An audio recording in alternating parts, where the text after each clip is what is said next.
The Chinese are ushering in their new year, the year of the dragon. This is China's version of New Year's Eve, and Natalie Bomke is joining in on the celebrations this morning. She joins us live from West Houston. What's happening there, Natalie? Those children earlier were adorable.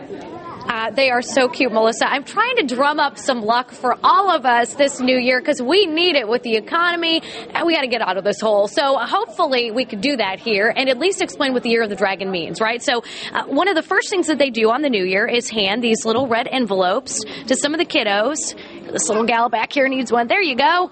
And what is the significance of that? Well, that's why we have Ka Man in the house, and she's going to explain. She's the programming manager at the Chinese Cultural Center here at the Beltway and Bel Air. So what is the significance of that red envelope? So every year, the elderly will give the children or the younger ones an envelope, and most of the time they'll be filled with money in hopes to bring them wealth, not just for this year, but the many years to come in their future. You said they were filled with money. I might want to take that back. I'm just joking, sweetheart. Okay.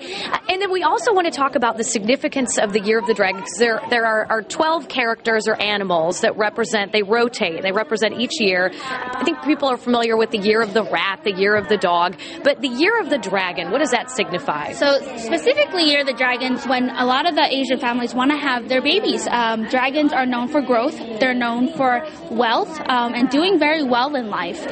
So this specific year, we are in the Dragon Year, but especially we're in the Water Dragon Year. So Chinese zodiac also has 5 elements attached to it. Let's walk over and show you all of the different characters in the Chinese zodiac and the 5 elements, and those rotate as well. What are those? So it's metal, fire, wood, water, and earth.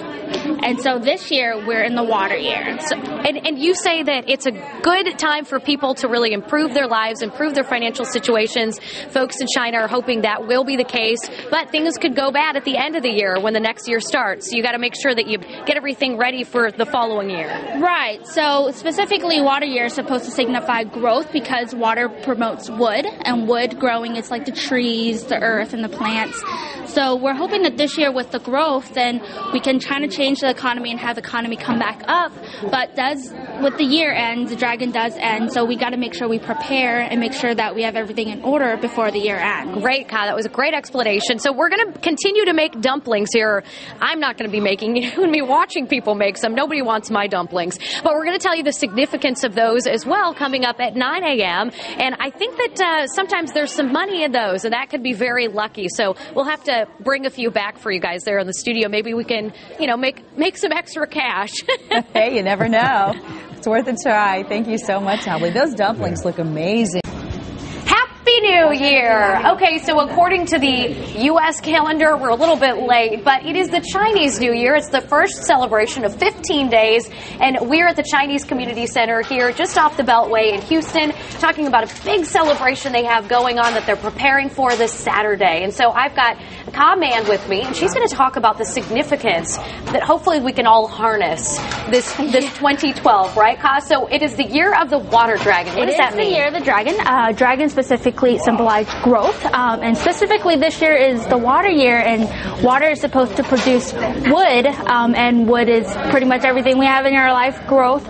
So we're hoping with the growth of this year, it will bring in more wealth and kind of turn around the economic downturn that we've been in this past couple years and make a big difference for us. We're all hoping that, so we're all going to keep that in mind. And there are all the different animals according to that circulate every 12 years Correct. Or so. And there's also, as Ka mentioned, this is the water dragon. There's also 5 elements that go along with each of those that rotate as well.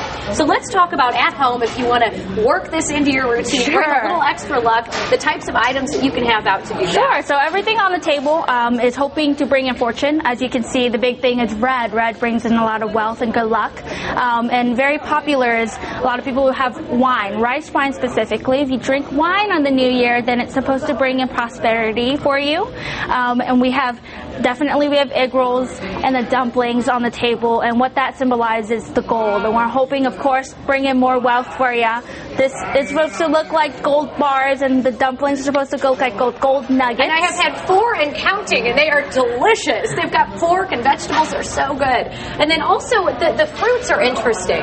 Right. So the fruit is a symbolism, is brought on the table through the different tones that is in Chinese language. And the tones that's in the fruit fruit. This specifically, apple brings in peace, and the pineapple brings in longevity. And you say that the Chinese word for orange, and explain what that means.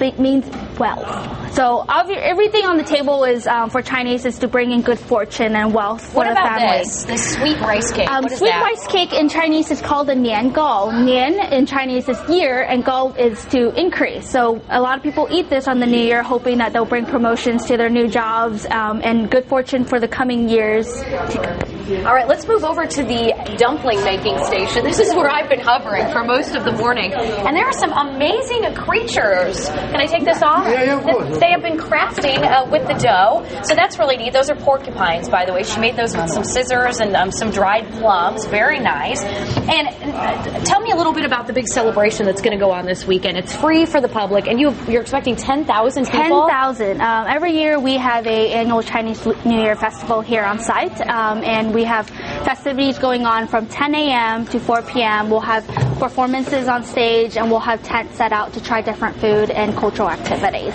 And finally, if someone is the year of the dragon, let's say there's a baby born this year, or I'm going to read the years off here. They're 52, 64, 76, 88, year 2000, and again, of course, 2012. Right. What does that mean for them? What does year of the dragon mean for an individual? It's your year. Every year for the dragon, you have, according to feng shui, you're supposed to wear specific colors. So hopefully you follow traditions and bring good luck to yourself. All right, there you have it. So good luck, everyone. We, again, wish you the best of luck come the Chinese New Year. And, hey, if it didn't go your way as planned on the American New Year's night, maybe you ended up meeting somebody you didn't want to, this is your opportunity to start anew, Melissa. Great traditions, and we appreciate you sharing them with us this morning, Natalie.